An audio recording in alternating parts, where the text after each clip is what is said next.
오늘 말씀 보겠습니다. 디모데후서 2장 1절에서 4절입니다. 디모데후서 2장 1절에서 4절, 신약성경 344페이지 전후 짧은 4개 구절입니다. 우리 한음성으로 4개 구절을 같이 한번 읽겠습니다. 디모데후서 2장 1절에서 4절 다 같이 읽습니다.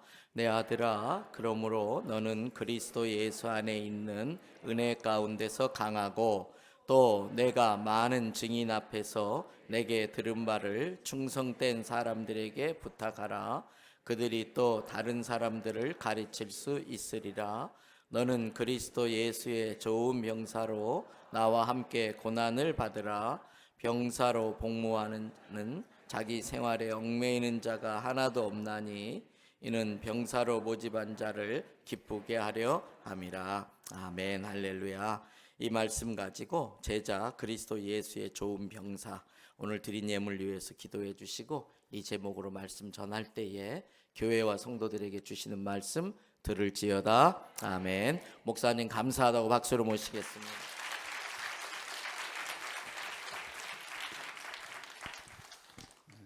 기도하겠습니다. 사랑의 아버지 하나님, 감사합니다. 주를 향한 열정이 있고 아름다운 찬양이 있고 간절한 기도가 있고 말씀이 있는 이곳에서 오늘도 주님과 주님을 사랑하는 형제 자매들과 함께 이곳에 있게 하심에 감사를 드립니다. 우리의 삶 가운데 비둘기같이 온유한 주의 성령을 더하여 주사 일상에 찌들었던 마음들을 새롭게 하시고 십자가를 앞에 놓고도 흔들리지 않으셨던 주님의 평강으로 우리를 인도하여 주옵소서. 이 시간에도 하나님 앞에 귀한 예물 드렸습니다. 예물 드린 손길마다 주께서 기억하시고 일용할 양식을 주시고 일터를 지켜주시고 삶의 지경을 넓혀주시고 가정의 평안과 기쁨을 더하시고 사랑하는 자녀들을 바른 믿음의 길로 인도하여 주옵소서. 마음껏 하나님 앞에 드리며 주변을 향해서 베풀며 나누며 살아갈 수 있는 축복의 통로로 세워 주옵소서. 예수 그리스도의 이름으로 축복하며 기도드리옵나이다. 아멘. 오늘 아까 찬양하시고 연주하신 우리 자매님 어디 계시죠? 예, 감사해요. 제가 마지막 찬양회 할 때 앉아서 울었어요. 굉장히 영성이 있는 찬양이에요. 감사해요.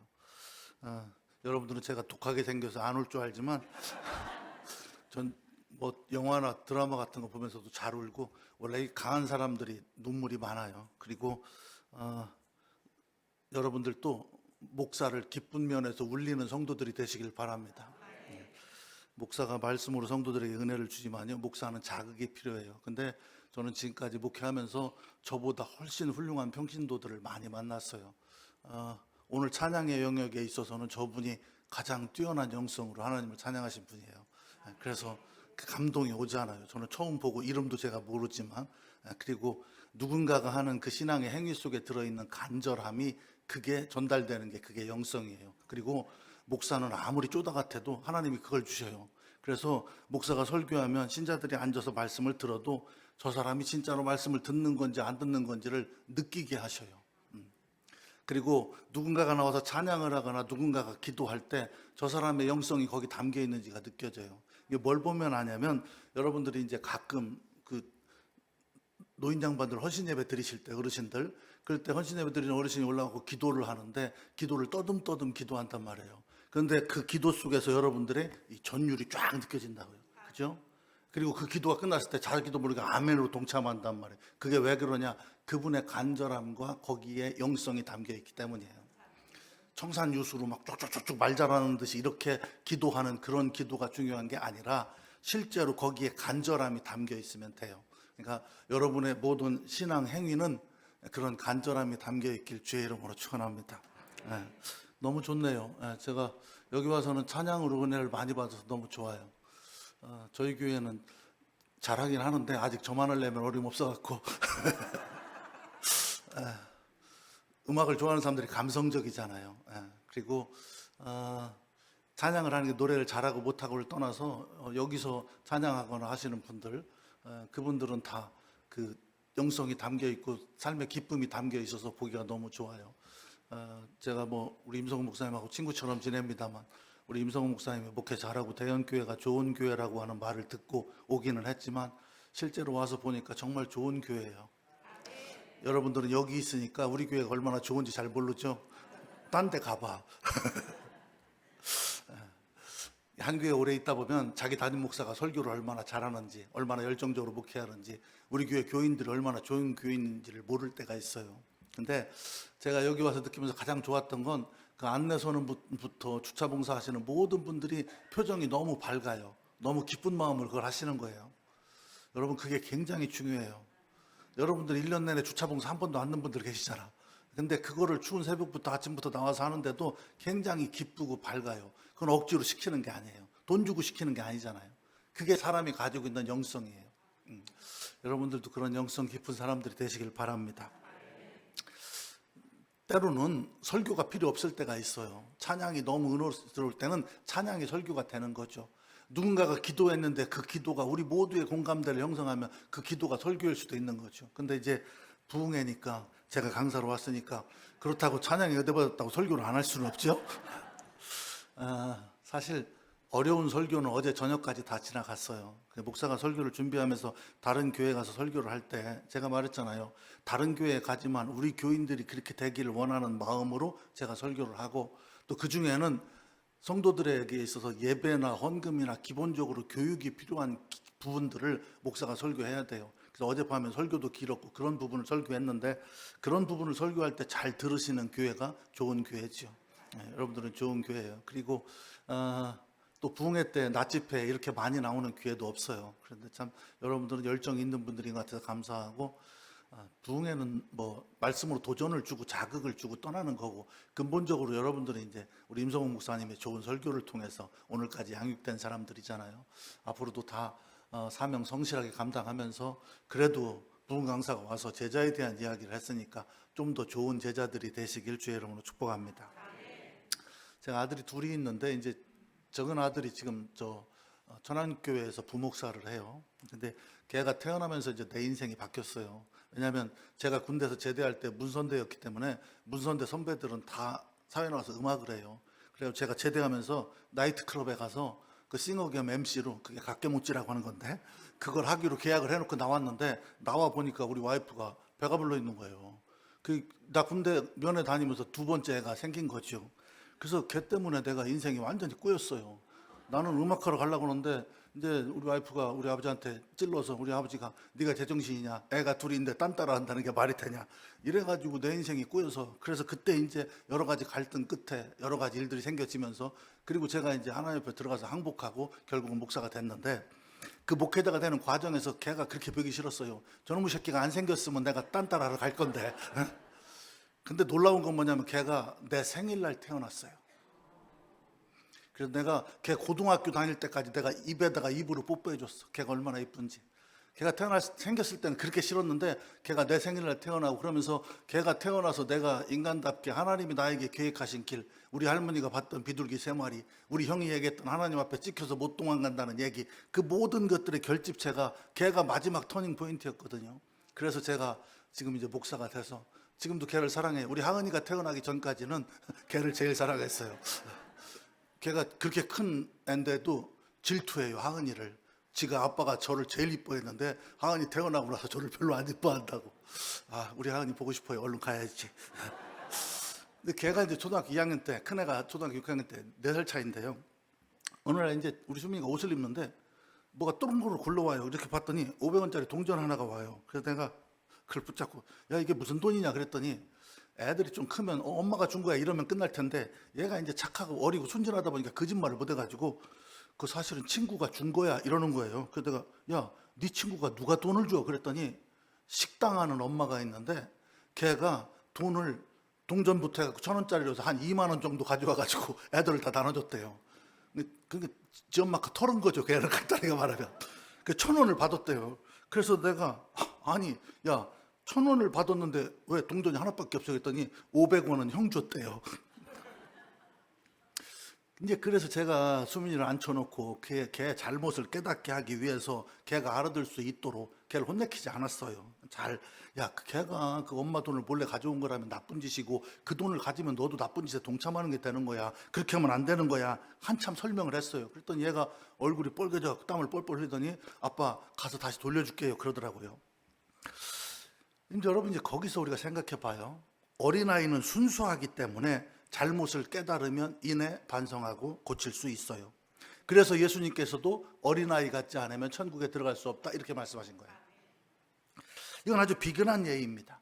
근데 그 어린아이 하나에게도 그 잘못을 깨닫게 하기 위해서 화내지 않고 설득하고 설명하고 하는 노력이 필요하다고 하는 것이죠. 그런데 우리가 하물며 예수 그리스도의 생명의 복음을 전파하는데 그 이상의 노력을 기울이지 않는다면 그건 뭔가가 잘못된 거죠. 어린아이 하나를 위해 설득하기 위해서도 그렇게 설명을 하는데 우리가 예수 그리스도의 복음을 전하는데 그 정도의 설득력과 그 정도의 노력이 없다면 그건 뭔가 부족한 것이죠. 자기가 죄인이라는 사실조차도 모르고 살아가는 그런 세상의 많은 사람들은 사실 어린아이와 같은 겁니다. 그 어린아이와 같은 아이들, 그들을 모든 인간은 죄인이고 예수 그리스도께서 그 죄를 사하셨고 그러므로 예수 믿고 구원받아 하나님의 자녀가 될 수 있다라고 하는 이 기쁜 구원의 소식을 어린아이에게 설득해서 전하는 게 바로 전도인 것이지요. 지 동생이 친구에게서 1,000원을 가지고 왔는데 그 돈을 나누어 가진 걔 형의 경우는 달라요. 정민이는 그날 저한테 돼지게 혼났어요. 네 동생이 잘못했으면 똑바로 가르쳐야지 그 돈을 나눠 가지고 써 이놈의 새끼야? 그러면서 저한테 혼났지요. 여러분, 잘못인 줄 알면서도 그것을 바로잡지 않고 거기에 동참까지 한다면 당연히 혼나야 합니다. 사랑하는 가족이, 사랑하는 이웃이 자기가 죄인인지도 깨닫지 못하고 구원의 필요성도 느끼지 못한 채 살아가고 있는데 그것을 그냥 방치한다면, 그걸 그냥 동조한다면, 그러면 우리도 하나님 앞에 많이 혼나야 된다는 걸 깨달으시기 바랍니다. 고린도전서 9장 16절에 있는 말씀이죠. 내가 복음을 전할지라도 자랑할 것이 없으면 내가 부득불 할 일임이라. 만일 복음을 전하지 아니하면 내게 화가 있을 것이다. 복음을 전하는 것은 구원받은 성도의 책임이고 하나님의 명령이기 때문에 내가 그 명령을 감당하지 않으면 나는 하나님 앞에 혼난다, 이런 얘기 아닙니까? 오늘 텍스트에서 바울 선생님은 디모데에게, 자기의 영적인 아들이자 뒤를 이어서 목회하는 디모데에게 내게 들은 바를 충성된 사람들에게 부탁하라 이렇게 말씀합니다. 그 이유가 무엇입니까? 그들이 또 다른 사람들을 가르칠 수 있으리라. 디모데야, 네가 가르쳐라. 그래야 그들이 다른 사람들을 가르치고 그들이 또 다른 사람들을 가르치고 그래서 복음이 땅끝까지 퍼져나갈 게 아니겠느냐, 그런 이야기이지요. 저는 오늘 이 자리에 모인 여러분 모두가 예수 그리스도의 충성된 제자임을 믿습니다. 바울은 예수 그리스도의 충성된 제자인 디모데에게 이 명령을 준 거예요. 그리스도 예수의 좋은 병사가 되라, 이렇게 명령하고 있는 것이죠. 오늘 3절이죠. 너는 그리스도 예수의 좋은 병사로 나와 함께 고난을 받으라. 사랑하는 여러분, 우리가 아까 찬양했습니다. 우리는 십자가의 군대요 예수 그리스도의 용사임을 믿으십니까? 그러면 군사답게 살아야 되지 않겠습니까? 군사라고 하는 개념은요, 총 들고 서 있어서 군사가 아니고 좋은 군사가 되려면 뭐를 해야 됩니까? 그렇죠. 철저하게 훈련을 받아야 좋은 군사가 될 수 있습니다. 여러분들이 예수 그리스도의 용사, 복음 들고 나가서 싸우는 예수 그리스도의 용사가 되려면 철저하게 훈련이 되어져 있어야만 하는 것입니다. 우리가 흔히 세상에서의 삶은 영적 전투라고 말하죠. 그러죠? 예. 하긴 설교가 너무 은혜스러우면 아멘할 시간이 없어. 세상에서의 삶을 영적 전투라고 말합니다. 근데 잘 생각해 보세요. 우리가 영적 전투라고 말할 때 그게 어떤 의미냐면요, 일반적으로 그것은 불신앙과의 싸움을 의미해요. 내가 예수 믿고 똑바로 가려고 하는데 나를 흔들고 가로막는 것들, 그것들과 싸우는 게 영적인 전쟁이라고 생각해요. 간단하게 말하면 뭡니까? 여러 가지 환난과 유혹, 주일성수 문제, 음주, 흡연 문제, 뭐 이런 것들이죠. 그런 것들을 영적 전투라고 보편적으로 생각해요. 그러나 여러분, 그것은 지극히 소극적인 의미의 영적 전투입니다. 예수 그리스도의 제자라고 하는 사람들이 싸우는 영적 전투는 그런 게 아니에요. 이미 제자가 된 사람들은 그런 것들은 넘어서 있어야 되는 것이죠. 그리스도 예수의 좋은 병사라면 나 주일날 교회 가야 돼 말아야 돼, 나 술을 끊어야 돼 말아야 돼, 이런 거 갖고 싸우는 사람이 어떻게 그리스도의 제자입니까? 그건 지극히 새가족일 때나 해당되는 얘기들이죠. 여러분들이 그리스도 예수의 좋은 병사이고 진정한 그리스도의 용사가 되고 군사가 되고 제자가 되었다면 여러분들은 그것보다 훨씬 더 적극적인 영적 전투에 임해야 합니다. 그 적극적인 영적 전투의 현장, 영적 전투의 최전선, 거기가 어디입니까? 그게 바로 전도의 현장입니다. 그러므로 제가 여러 차례 얘기했죠. 여러분들이 전도한다라고 하는 것은요, 사탄과의 싸움에 맨몸으로 뛰어드는 것과 똑같아요. 내가 노출되는 거예요. 주적으로 노출되는 거예요. 왜냐하면 예수 믿지 않는 사람들에 대해서는 사탄이 건들지를 않아요. 왜? 놔두면 자동으로 지옥인데 뭐하러 건드려요? 냅두면 되지요. 그런데 누군가가 복음을 듣고 회심해서 예수를 믿고 우리나라가 아닌 하나님 나라로 가려고 한다? 마귀 나라가 아닌 하나님 나라로 가려고 한다? 그러면 목숨 걸고 그걸 가로막는 겁니다. 그래서 영적 전투의 최전선이 바로 전도의 현장인 것이죠. 사랑하는 여러분, 안 믿는 사람들에게 전도한다라고 하는 개념, 거기서 여러분들이 전도할 때 제일 어려운 사람이 누구예요? 네? 가족이죠. 가족이 어려운 이유는 여러분들의 삶에 나는 네가 지난 여름에 한 일을 다 알고 있기 때문에 그런 거예요. 그 얘기는 뭐 차차 합시다. 제가 여러분들에게 지금 출발하면서 요구하는 것은 그것입니다. 자기 신앙 지키기에 급급한 건 지극히 영적인 어린아이예요. 그건 초보적인 단계예요. 이제는 그 단계를 넘어서서 영적인 최전선에서, 즉 전도의 싸움에 동참해서 싸우는 그리스도 예수의 좋은 병사들이 되시길 주의 이름으로 축복합니다. 그런 의미에서 바울 선생님이 4절에서 이렇게 말하죠. 병사로 복무하는 자는 자기 생활에 엉뚱해있는 자가 없다. 병사로 모집한 자를 기쁘게 하려 함이라, 이렇게 말합니다. 그러니까 우리가 영적 전투를 싸워야 되는 이유는 뭐냐면 내 생활이 바쁘고 나 바쁘고 이게 문제가 아니고, 그것을 나를 군사로 부르신 우리의 대장이신 예수께서 가장 기뻐하시고 가장 원하시는 일이기 때문에 우리는 그 일을 해야 된다, 그런 말입니다. 자, 그러면 예수 그리스도의 영적 군사로서, 즉 전도의 현장에 투입돼서 전도 사역의 승리를 거두기 위해서 우리에게 필요한 것은 무엇인가? 여러분들이 다 알고 있는 얘기를 하겠습니다. 첫 번째는 기도입니다. 저는 어려서부터, 물론 제 얼굴이 뭐 그렇게 교회에서 산 사람처럼 안 생겼지만, 저는 어려서부터 신앙 안에서 컸기 때문에, 그래서 제가 알고 있는 모든 사람들은 다 교회 안에 있거나 친구들이거나 다 그랬어요. 그래서 저는 사실은 불신자의 벽이 얼마나 높은지 모르고 살았어요. 모태신앙인 사람들은 대부분 그래요. 왜냐하면 잘 믿든 못 믿든 간에 어쨌든 간에, 여러분 모태신앙 하니까 또 생각나네.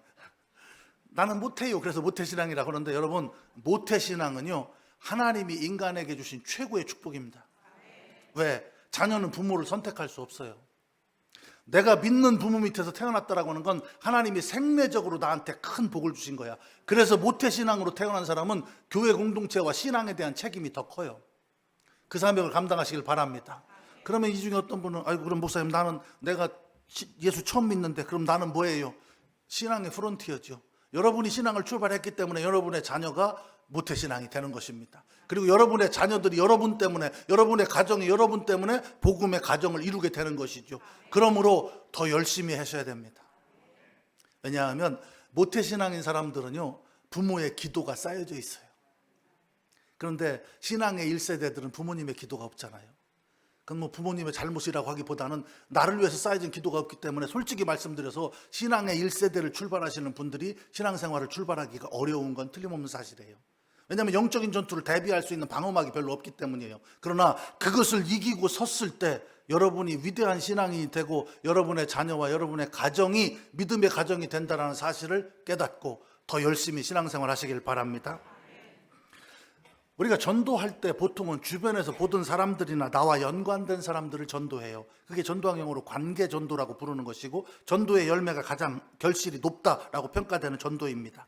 근데 우리가 만약에 하나님을 전혀 알지도 못하고 나하고 전혀 안면도 없는 낯선 사람을 만나서 전도한다고 해보십시오. 마치 우리가 스님이나 무슨 신천지나 이런 사람들을 바라보는 것과 똑같은 시각으로 그들이 우리를 바라본다는 걸 금방 느끼게 됩니다. 이때 우리가 아무리 논리적인 언어로 아무리 미사여구를 사용해서 설명해도 성령께서 역사하지 않으면 절대로 전도의 열매를 거둘 수 없습니다. 그래서 전도를 하게 되면 기도하지 않고는 전도할 수 없다는 걸 깨닫게 돼요. 여러분들도 전도 훈련 받고 전도를 나가겠지만, 누군가 전도 대상자가 있다 그러면 그 전도 폭발 훈련을 받은 복음 제시를 할 수 있는 복음 제시자, 그 다음에 옆에서 그 복음 제시자가 복음을 똑바로 전할 수 있도록 기도하는 사람 하나, 그 다음에 이쪽에 두 사람이 앉아서 저 사람의 마음을 열어달라고. 그러니까 한 사람은 복음 제시자를 위해서 기도하고, 두 사람은 그 듣는 대상자, 저 세 가족의 마음 열리게 해달라고 기도해야 되고, 한 사람은 갑자기 전화벨이 울리거나 누가 오면 총알같이 튀어나가서 그걸 대비할 사람이 있어야 되고, 그리고 교회 공동체 안에서는 그 사람들이 누구네 집으로 지금 몇 시에 전도 나간다 그러면 그것을 후원하는 기도의 용사들이 기도해야 돼요. 전도는 그냥 교회 가지 이렇게 갖고 되는 게 아니에요. 그건 초청이지 전도도 아니에요. 정확하게 말하면 전도는 한 인간이 예수 그리스도의 복음을 듣고 주님을 영접했을 때 그게 전도의 열매예요. 여러분들이 그게 안 되니까 이제 초청해서 목사님의 설교를 듣게 하거나 전문적인 훈련받은 전도 그 팀들에게 연결시켜주는 역할을 하지만, 중요한 것은 그 전도의 사역이 일어날 때는 반드시 기도하셔야 돼요. 기도하셔야 돼요. 전도를 안 해봤으니까 기도가 소중한지 잘 모르는 거예요. 그게 전도를 해보면, 제가 얘기했잖아요. 그렇게 사람이 좋고 그렇게 나하고 관계가 좋은 사람이었는데도 예수 얘기하는 순간 얼굴이 싹 바뀌면서 탁 튀는 사람이 있어요. 내가 그렇게 맛있는 걸 사주고 꼬셨는데도 갑자기 일어나서 벌떡 가요. 그런데 어떤 사람은 저걸 내가 가자기도 갈까? 아닌 것 같은데, 그런데도 얘기하면 진지하게 받아들이고 예수 믿는 사람이 있어요. 그걸 보게 되면 아하, 내 말재주와 내 관계에 달려있는 게 아니라 성령께서 역사하셔야 되는구나라는 걸 깨닫게 돼요. 그래서 전도하는 사람들은 기도할 수밖에 없는 것이에요.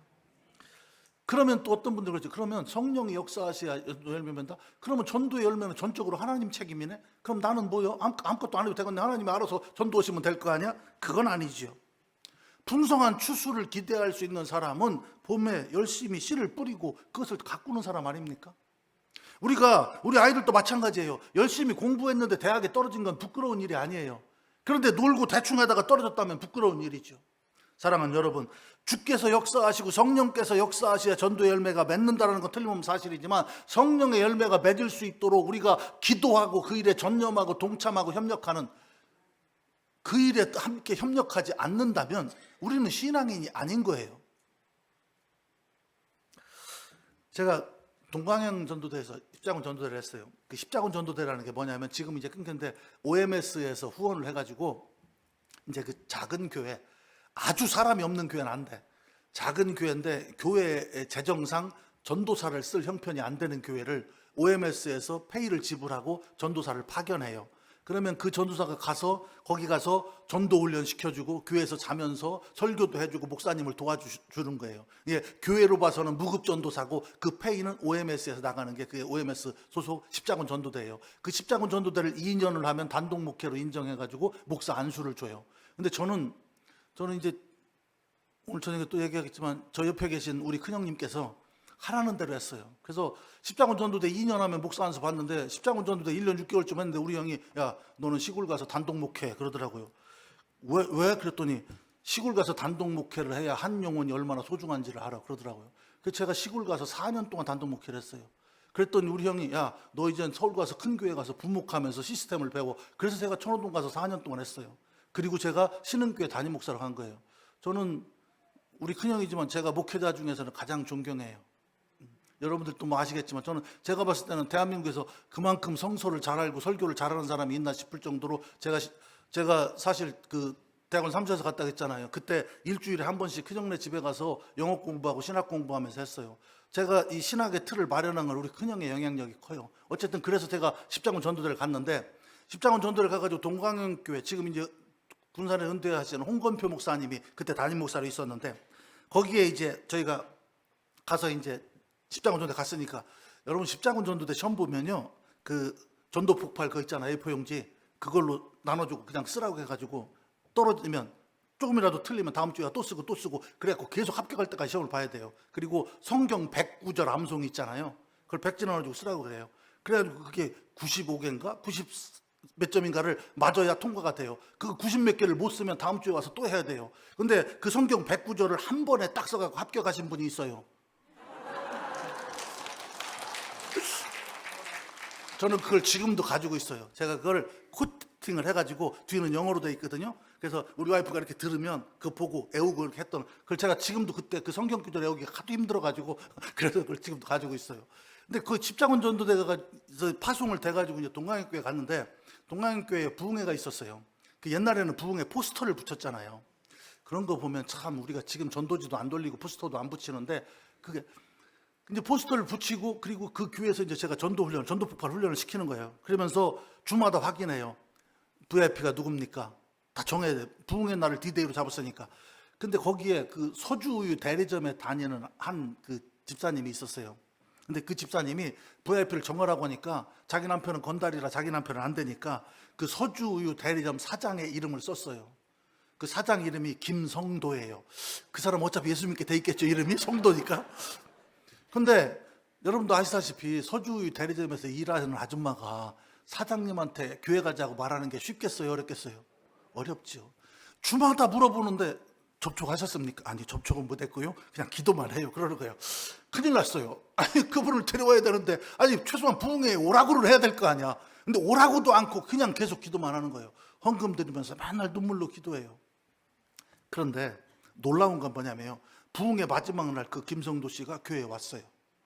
어떻게 왔나 했더니 그 아버지가 예수 믿는 사람도 아니래요. 근데 그 아버지가 아들하고 지나가다가 그 포스터를 보더니 야, 너 저기 가서 예배 좀 드려라 그랬대요. 그래서 이 사람이 그걸 들은 거예요.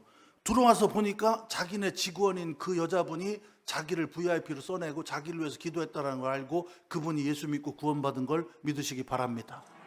저는 구라는 없어요. 저는 구라는 안 쳐요. 저는 직선적이고, 제가 말했잖아요. 저는 제 와이프가 저한테 항상 그래요. 여보, 그러면 안 돼. 여러분, 예를 들어서 이거 더 드세요. 그러면 제가 배부르면 저는 안 먹습니다. 그래요. 커피 아까 마셨으니까 안 마십니다. 그래요. 우리 와이프가 그래요. 여보, 안 먹는다 해도 3번은 권해야 돼. 그럼 나는 그럽니다. 아니, 왜 그렇게 해야 돼? 아니, 먹기 싫으면 안 먹는다 하는 거고, 내가 권했는데 그 사람이 안 먹는다고 하면 먹기 싫어서 안 먹는다고 하는 건데 왜 자꾸 권해? 이렇게 말해요. 여러분 어떠세요? 저는요, 제가 먹기 싫으면 됐습니다라고 말하고 제가 배부르면 배부르다고 말하기 때문에 상대방도 그렇다고 생각해요. 그러니까 저는 그래서 제가 인간관계 폭이 좁다고 했는데 왜 그러냐면 이게 사람이 뭔 얘기를 하면서 저 사람이 이 말 속에 어떤 의미를 담고 있지? 저게 뭘 얘기하는 거지? 저거 뒤통수 돌리는 거 아니야? 이런 생각을 하는 사람들과 만나기가 싫어요. 네, 그냥 있는 그대로 표현하고 있는 그대로 내가 말하는 게 진실인 것처럼 그 사람도 말하는 게 진실인 사람들과 만나기도 바쁜데 뭘 갖고 머리 굴리는 사람하고 만나서 시간을 보내겠어요. 저는 그렇게 직선적인 사람이에요. 그래서 저는 제가 예화로 쓰거나 이렇게 하는 거 거짓말 하나도 없어요. 부흥회를 그럴듯하게 하려고 구라치고 이런 거 없어요. 여러분 믿으세요. 저도 깜짝 놀랐어요. 저도 전도사인데 아니 어떻게 저 사람이 여기를 왔을까? 어떻게 왔을까요? 그분이 맨날 기도했기 때문이에요. 그리고 우리가 포스터 붙였기 때문이에요. 사랑하는 여러분, 주의 성령께서 기도하는 자를 통해서 역사한다는 걸 믿으시기 바랍니다. 오늘날 교회에 믿음의 사람은 많으나 기도의 사람은 없다. 우리가 말하잖아요. 무릎으로 살아가는 신앙인들이 적다 이렇게 말하잖아요. 사랑하는 여러분, 기도해서 전도의 열매를 맺으시길 바랍니다. 기도만 해서 전도가 된다면 얼마나 좋겠어요. 근데 또 필요한 게 있죠. 바로 말씀입니다. 전도 폭발 훈련받은 사람들은 다 알잖아. 너희의 소망에 관한 이유를 묻는 자들에게 대답할 것을 예비해라. 사람이 지나가다가 교회가 뭐야? 너 교회 다닌다며? 예수 믿는다며? 예수가 뭐야? 천국이 뭐야? 이렇게 물으면 아 그거야 라고 딱 대답할 수 있는 복음의 핵심을 가지고 다녀야 된다 그런 말입니다. 그것은 훈련을 받아야 되죠. 현대 전도에 있어서는 그저 막연하게 교회 가자, 예수 믿으면 좋아, 예수 믿으면 복 받아, 예수 믿으면 재밌어, 예수 믿으면 병 나서 그거 초청할 때 쓰지만 그거 사실은 전도로서 좋은 말은 아닙니다. 왜냐하면 병 났을 줄 알고 왔는데 병 안 났으면 그 다음엔 어떻게 할까요? 복 받을 줄 알고 왔는데 복을 못 받으면 어떻게 할까요? 그건 마치 사탕 발림하고 비슷한 건데 우리가 전해야 될 복음은 여러분 복음이 뭡니까? 자, 제가 정확하게 가르쳐 드릴 테니까 잊지 마세요. 우리는 복음은 그러면 우리 교인들은 쫙 대답해요. 예수 그리스도의 십자가와 부활의 능력. 시작. 맞습니다.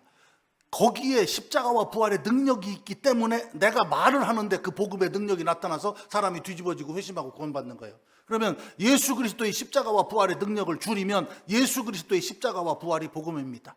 예수 그리스도의 십자가와 부활을 더 줄이면 예수가 복음입니다. 할렐루야. 그러니까 여러분들이 예수님이 복음입니다, 예수 그리스도의 십자가가 복음입니다라고 말해도 틀리는 말은 아닌데 정확하게 예수 그리스도의 십자가와 부활의 능력이 복음입니다. 그러므로 여러분 거기 안에 능력이 파워가 있다는 걸 믿고 담대하게 복음을 전파하시길 바랍니다. 우리는 씨 뿌리는 자의 사명을 감당하는 것이에요. 거두는 것은 성령께서 역사하시고 모든 조건들이 맞아야 되는데 적어도 내가 그 일을 위해서 기도하고 그것을 전하기 위해서는 쓸데없는 얘기가 아닌 예수 그리스도의 복음을 가지고 있어야 되는 것이죠.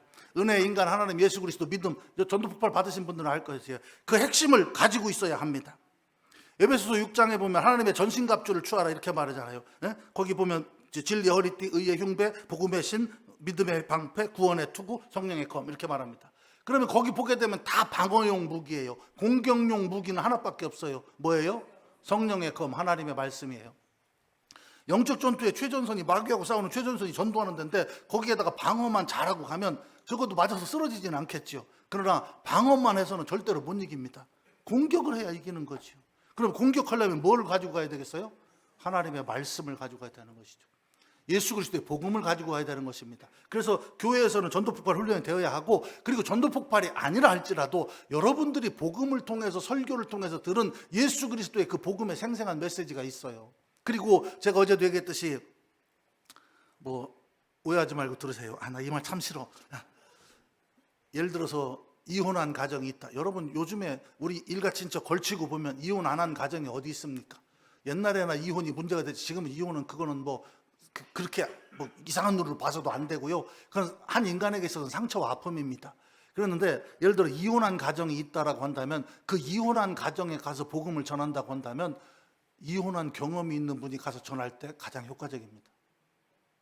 육체적인 질병이 있는 분들이 있을 때, 육체적인 질병을 이기고 승리하신 분들이 가서 복음을 전할 때 가장 효과적인 겁니다. 그래서 우리의 인생에 있는 모든 고난에는 하나님의 뜻이 들어있는 거예요.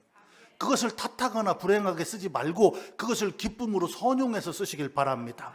그리고 당연히 복음으로 무장된 전도 폭발을 받은 전문적인 복음 사역자가 같이 가야 맞지요. 그런데 그게 없다 할지라도 여러분들이 누군가에게 예수 믿어, 예수님이 우리 죄를 위해서 죽으셨어, 예수를 믿으면 십자가의 보혈이 나를 사해, 주님이 부활하셨기 때문에 우리는 죽음이 두렵지 않아, 우리에겐 영원한 천국이 있어, 이 정도 얘기는 여러분들도 다 할 수 있는 얘기 아닙니까?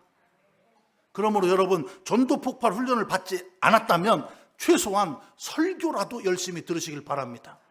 설교를 들으면 그 설교 속에서 복음이 다 들어있잖아요. 그래서 그것을 전해서 전도하시길 바랍니다. 자, 기도하고 하나님 말씀, 좋아요.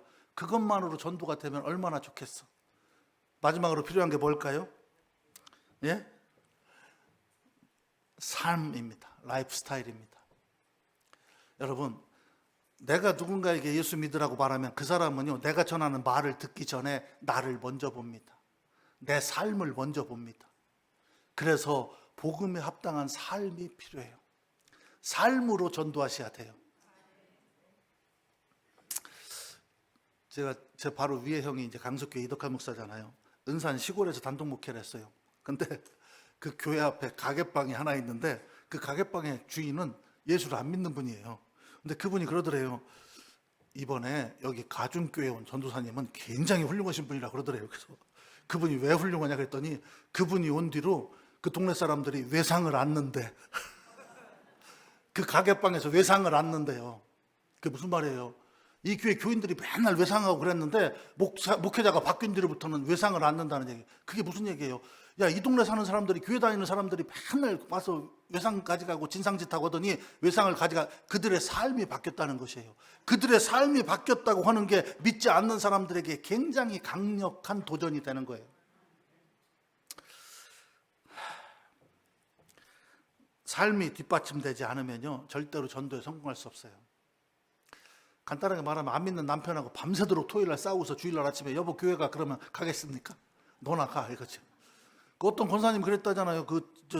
자기네 집에 새 들어서 새 집 이사를 왔는데 갑자기 고추장 떡을 퍼보더니 그 이사 온 사람한테 야, 이 도둑 X야, 예? 왜 고추장 퍼갔냐고 그렇게 뭐라고 했대요. 그러고 나서 주일날 돼가지고 세대 교회가 이랬다는 거 아니에요? 예? 교회 가자고. 그 누가 가겠어요? 여러분, 제가 아까 목사에게 감동을 주는 신자 얘기를 했는데요. 제가 부여 가덕리에서, 부여 그 옥산 시골이에요. 거기에서 가덕리에서 단독 목회를 했는데요. 거기에 제가 눈이 오는 날 첫 설교를 하러 가는데 막 차가 그 시골길이니까 거의 빠질락 말라고 가는데 90도로 굽은 할머니가 지팽이를 짚고 가시더라고요. 그래서 제가 가다가 차를 세우고 할머니 가덕교회가 어디예요? 그랬더니 저기라고 하더라고요. 그 할머니 어디 가세요? 그랬더니 가덕교회를 간대요. 그래서 그 할머니를 싣고 제가 갔어요. 그분이 배천순 권사님이라고 하는 권사님이에요.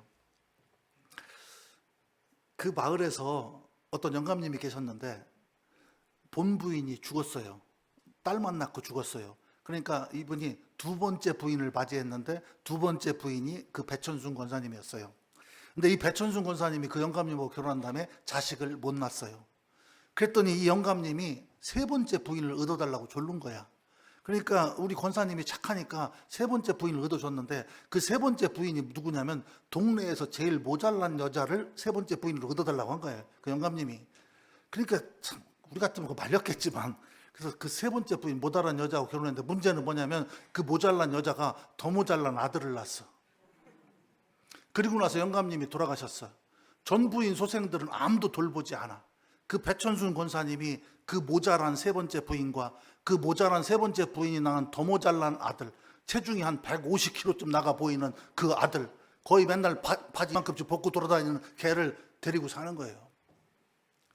보조금 나오는 거 가지고. 그래서 그 집에 들어가면 숨을 쉴 수가 없어요. 그 두 사람이 그 안에서 볼일을 다 해결하고 하니까. 그래서 시설로 보내라고 해도 목사님 쟤들 돌보는 게 저의 기쁨이에요. 그리고 보내지를 않고 그 둘을 돌보면서 사셨어요. 그런데 교회 전면에 거울을 놔야 되는데 거울도 없었어요. 시골 교회라. 그래서 전면 거울에 거울 하실 분 말씀하십시오 그랬더니 그 권사님 찾아오셨어요. 자기가 그 거울을 하시겠대. 권사님 생활도 어려우신데 무슨 이런 걸 하십니까?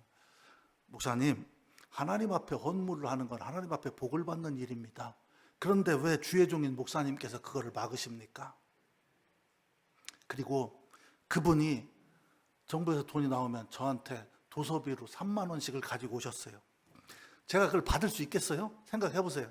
권사님, 내가 권사님을 주어도 시원치 않은데 권사님 왜 이러세요? 목사님이 목회하는데 책 한 권이라도 사드시라고 이렇게 주는 게 저의 기쁨입니다. 내 눈물로 그걸 받았어요. 그래서 제가 여러분 선전에서 보셨죠? 그 유명한 세기 보청기 있잖아요. 그분이 귀가 어두워서 항상 스피커 앞자리에 앉아요. 제가 거기서 4년 목회하는 동안 주일마다 항상 거기 앉았는데 한 번도 눈물을 안 흘리는 적이 없어. 설교 시간마다 눈물을 흘리며 설교를 들어. 그래서 귀가 어두워. 그래서 제가 그분을 모시고 가서 제가 보청기를 해드렸어요. 그분이 저한테 한 것보다 훨씬 더 많이 해드렸어요. 그런데 그게 중요한 게 아니고 그분이 부흥했다나 그럴 때 제가 시골에 있어도 저희 패밀리들이 강력하니까 시골에 부흥회로 오는데 부흥회로 와서 그분이 기도하면요. 부흥 강사가 기도하다가 눈을 떠요. 세상에 누가 기도하는 거냐고. 그 할머니가 기도하면요. 진짜 이 목사가 이게 딱딱 찍히쳐요. 그 노인 양반이 기도하는데 말을 잘하거나 이런 게 아닌데도 정말 살아있는 기도가 저런 거구나. 저희 교회 다녀간 목사님들은 다 놀라요. 세상에 시골 노인네가 이 90도로 굽은 노인네가 어떻게 저렇게 기도를 하냐고. 저는 그분을 바라보면서 평신도가 그 가난하고 그 어려운 그분이 저한테는 저분이 저보다 훨씬 더 훌륭한 신앙인입니다. 제가 그분을 이렇게 눈물로 항상 기도했어요. 그래서 제가 성남에 와가지고도 그분이 하도 그리워서 그래서 우리 와이프 가서 모셔다가 10일인가 제가 모시고 있었어요. 우리 집에서. 그러니까 우리 교인들은 그분이 우리 가족인 줄 아는데 제가 그 할머니. 사랑하는 여러분, 목사에게 도전을 주고 목사에게 자극을 주는 신앙인들이 되시길 바랍니다. 여러분들은 목사가 정말 저분을 사랑하고 하나님 저분에게 복을 주세요. 저분 같은 신앙인이 되게 해주세요라고 기도하는 그런 기도에 등장하길 원해요. 하나님 저 인간 좀 깨닫게 해주세요. 이런 기도에 등장하길 원해요. 여러분 목사도 사람이라 이쁜 사람도 있고 미운 사람도 있어요. 미운 사람도 사랑하려고 노력하는 게 목사의 십자가이긴 하지만 그러나 여러분들은 목사의 축복 기도, 목사의 긍정적인 기도에 등장하는 사람들이 되시길 주의 이름으로 축복합니다. 그 동네 사는 사람들은 다 그 할머니를 보면 90도로 인사해요. 예수 믿냐 안 믿냐 아무 상관도 없어요. 왜? 그분이 어떻게 사는가를 알고 있기 때문이에요. 밖으로 보여지는 나의 삶은 전도에 있어서 굉장히 중요한 무기예요. 제가 그 시골에 있을 적에 정말 행복하게 목회했어요. 신자들 한 50명쯤 됐나? 정말 행복했어요. 그래서 제가 거기 있을 때 농어촌 주일이 되면 제가 아는 형들이 서울에서 목회하고 있는 형들이 제가 음악을 좋아하는데 시골 교회는 찬양대가 없잖아요. 그러니까 농어촌 주일에 찬양대를 데리고 와요. 그때 무지하게 행복했어요. 그러면 그 형이 와서 우리 교회 와서 설교하고 찬양대 찬양하고 저는 그 형네 교회 가서 설교하고 그랬었어요. 제가 그래서 그게 생각이 나서 제가 신흥교회에 있으면서 저희 교인들을 데리고 농어촌 주일에 저희 가덕리 교회를 갔어요. 다시 그 시골교회를 다시 갔어요. 시골교회는 정말 진짜 들어오는 사람은 하나도 없고요. 나이 드신 분들이 돌아가시는 순서대로 교인이 줄어드는 거예요. 근데 다행인 건 그래도 오래는 사시더라고요. 배천순 권사님 이미 세상 떠나시고 안 계실 텐데 제가 갔어요. 놀란 게 뭐냐면 우리 교인들이 이제 갔잖아요. 이제 가서 식사하고 이제 헤어질 시간이 됐잖아요. 제가 나오는데 그 할머니들 꼬쟁이라고 알지요? 이 깊은 곳에 감춰놓은 거. 거기서 1,000원짜리 꼬깃꼬깃한 거 5개를 꺼내갖고 저를 주는 거예요. 우리 교인들이 다 보고 있는 데서 목사님 가시다가 맛있는 거 사 먹어? 여러분, 그게 뭘 보여주는 건지 아세요? 신자들이 목사를 얼마나 사랑했나를 보여주는 거예요. 우리 신자들이 그걸 보면서 울더라고요. 솔직히 제가 그래도 성남서 목회하고 있는데 뭐 신자가 1,000명이네 어쩌네 하는데 그 1,000원짜리 꼬깃꼬깃한 거 5장이 그게 화폐로서의 가치가 아니에요. 제가 그걸 받았을까요? 안 받았을까요? 받았어요, 당연히. 아유, 감사해요. 그러면서 웃으면서 받았어요. 고맙습니다. 그러면서 받았어요. 왜? 그분의 마음을 아니까. 그래서 제가 오죽하면 서울 천호동 와갖고 분목할 때 힘들면 내가 시골에 있는 그 할머니들 버리고 서울 와갖고 내가 죄를 받는 건가? 그런 생각이 들 정도로 내가 그 교인들을 사랑했어요. 진짜로. 그 시골서 그 적은 교인들이지만 정말로 사랑했고요. 그때 정말로 행복했어요. 목회자도 어떤 교회에서 목회를 하면서 크느냐가 굉장히 중요해요. 목회자가 잘못된 교회에 들어가고 상처받으면서 목회를 시작하면 계속 그렇게 가게 돼 있어요. 처음 목회를 어디서 시작하냐? 여기 대형교회에서 부목사 하시는 분들은 행복한 거예요. 네. 좋은 교회에서 좋은 목사님 밑에서 배우니까. 그거 아무한테나 오는 거 아니에요. 애들이 별로 아멘 안 내. 사랑하는 여러분, 여러분들의 말투, 여러분들의 라이프 스타일은요 중요한 전도예요. 요즘에 솔직히 말해서 남의 집에 초인종을 누를 수 있습니까? 아파트가 문을 열어줍니까? 네? 요즘에는요 삶으로 전도하지 않는 한 전도가 안 돼요. 이제는. 그러므로 여러분, 바보라서 돈 아까운 줄 몰라서 사람들한테 커피 사고 밥 대접하고 하는 거 아니에요. 우리가 돈 벌기가 얼마나 어려운지 다 알아요. 그런데 그 물질을 그렇게 쓰는 이유는 뭐냐? 내 삶으로 긍정적인 에너지와 희생의 에너지를 발휘해서 사람들로 하여금 예수 믿게 하기 위해서예요. 돈은 그런 데 쓰라고 하나님이 우리에게 주시는 거예요. 꽁꽁 묶어놓고 안 쓰고. 제가 천호동 있을 때 거기 이북서 오셔갖고 하여튼 재산을 상상도 없이 많이 가지고 계신 분이 있었거든요. 그분이 대신방을 받으면서 목사들한테 식사 대접을 한 적이 한 번도 없대요. 그런데 제가 부목사일 때 우리 교회 오고 있는데 식사 대접을 하겠다고 하더라고요. 그래서 제가 갔어요. 들어가는 입구부터 무슨 막 하여튼 경비가 삼엄하더라고요. 그런 데서 어떻게 사나 싶을 정도로 들어갔는데 떡국을 끓이는데 떡 개수, 만두 개수를 쉬어서 넣더라고요.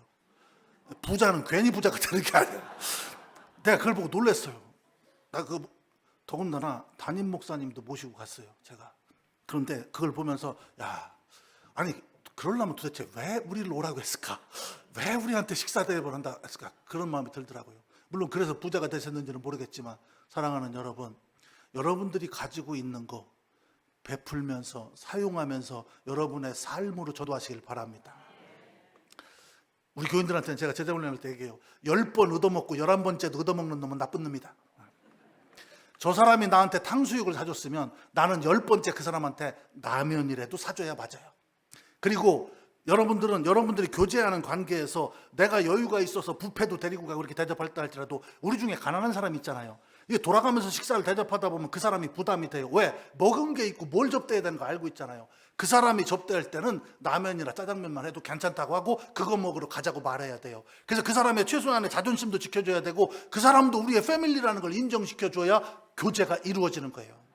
부자는 부자들끼리 만나고 가난한 사람도 가난한 사람들끼리 만나면 교회 공동체가 될 수가 없어요.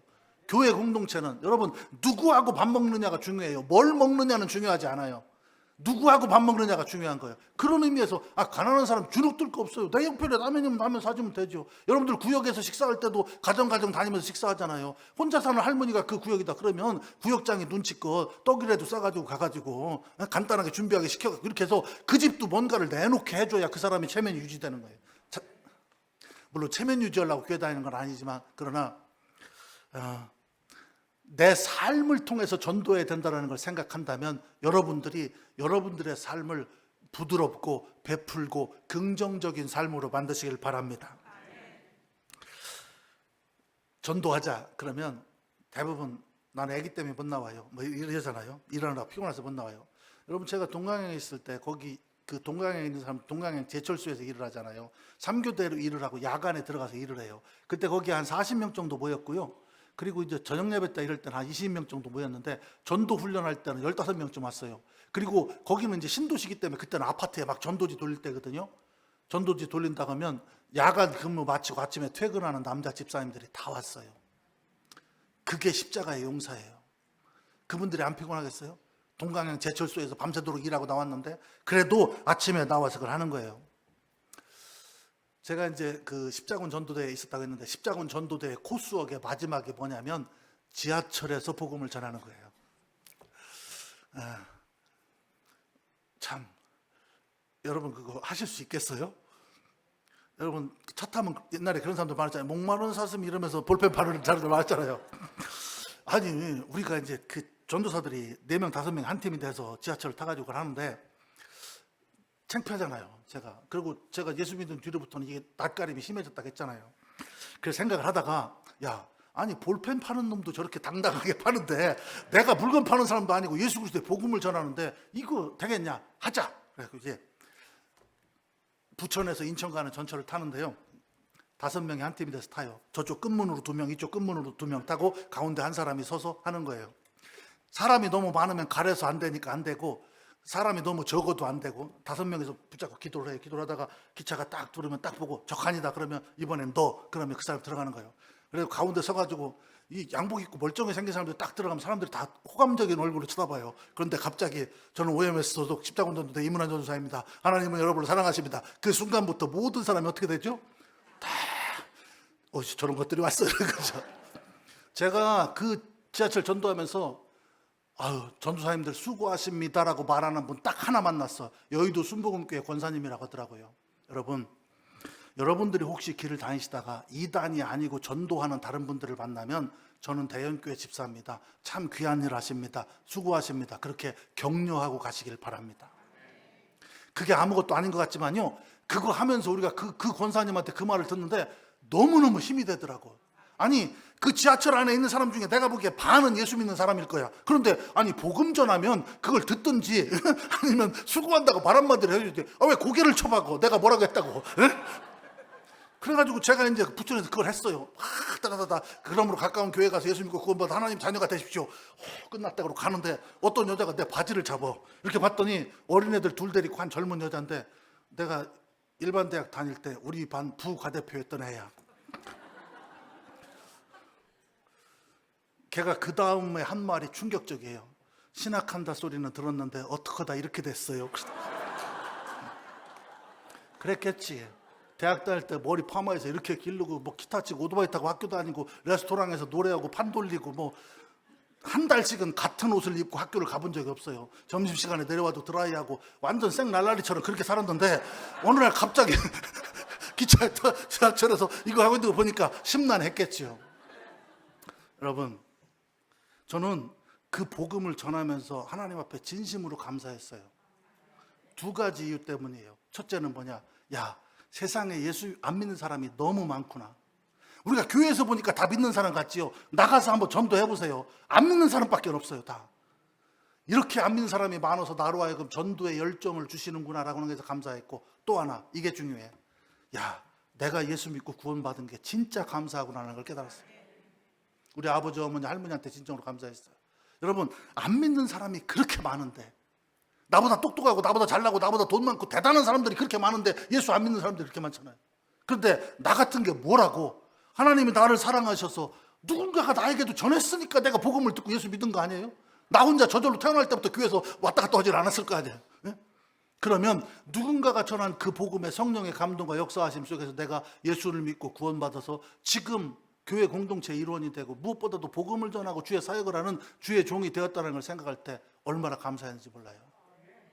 여러분 저도 교회에서 전도 훈련을 시키고 전도하라고 말하지만요, 전도를 하라고 하는 이유는 2 가지예요. 첫째는 전도의 열매를 맺어서 교회가 부흥해야 돼요. 그렇죠? 또 하나는 뭐냐? 전도를 하면 신자들이 성숙해요. 왜? 영적 전투에서 부딪히게 되니까 더 기도하게 되고요. 안 믿는 사람이 많다는 것 때문에 세상을 긍휼히 여기는 마음을 갖게 되고요. 무엇보다도 저와 똑같이 내가 예수 믿고 구원받았다는 게 얼마나 감사한가를 깨닫게 돼요. 그래서 힘들어도 전도를 계속하게 되는 거예요. 사랑하는 여러분, 오늘 여러분의 삶 가운데서 그 인사말 끼러서 우리는 그렇게 끼면 노인 양반들을 못 외워. 글로 띄워야 돼. 근데 우리 목사님 쫙 하고 여러분들 잘 따라서 하시더라고요. 올해가 가기 전에 한 영혼씩 꼭 전도하십시오. 전도는 저절로 되는 게 아니에요. 전도는요, 철저하게 기도해야 하고요. 그리고 전도에 필요한 복음의 핵심은 하나님의 말씀을 가지고 있어야 되고요. 그리고 내 삶이 복음을 전하기에 합당한 삶이 되어야 해요. 제가 예를 들어서 여기 있는 어떤 집사님에게 집사님, 내가 보기에 집사님은 영적으로 죽은 사람이야 이렇게 말하면 오늘 저녁에 내 이름하고 내 사진 거기에다 빨간 볼펜으로 찍으면서 지까지 게 뭐라고 나보고 영적으로 죽었다 난리 날 거예요. 막 다트판에다 놓고 꽂을지도 몰라요. 그럼 제가 반대로 묻겠습니다. 그렇다면 집사님이 영적으로 살아있다는 걸 뭘로 증명하면서 살아가고 있습니까? 이렇게 물으면 여러분들은 뭐라고 대답할래요? 여기 있는 모든 분들을 향해서 목사가 집사님, 내가 보기에 집사님이 영적으로 죽은 사람이야 이렇게 말하면 모두가 다 기분 나빠하고 난리가 날 텐데, 내가 영적으로 살아있는 사람이다라는 걸 뭘로 증명하면서 지금 신앙생활을 하고 있냐 이렇게 물어보면 여러분들은 뭘로 대답할래요? 나 주일날 교회 와요. 나 가끔 수요일날도 교회 오는디? 이렇게 대답하실래요? 여러분, 내가 영적으로 살아있는 그리스도 용사라고 하는 걸 증명하는 게 무엇입니까? 영적 전투의 최전선에서 복음을 전하는 거예요. 아멘을 조금 크게 하면 더 좋을 것 같은데, 영적 전투의 최전선에서 복음을 전하는 거예요. 사랑하는 여러분, 복음을 전하는 자가 진정한 그리스도의 용사고 군대입니다. 그러므로 여러분 열심히 기도하고 예수 그리스도의 사랑의 복음을 가지고 여러분들의 삶을 통해서 전도하는 위대한 주의 용사들이 되시길 주의 이름으로 축복합니다. 사도행전 5장 42절에 있는 말씀을 읽어드리고 기도하겠습니다. 그는 날마다 성전에 있든지 집에 있든지 예수는 그리스도라 가르치기와 전도하기를 그치지 아니하니라. 초대교회가 그랬다는 거예요. 날마다 예수 그리스도가, 예수 그리스도 그분이 우리의 구원자라는 걸 가르치고 그것을 전파하기를 멈추지 않았다. 초대교회는 괜히 초대교회가 아니에요. 교회 공동체가 그렇게 복음 전선에서 복음을 전하면서 뛰었기 때문에 위대한 초대교회가 된 것이에요.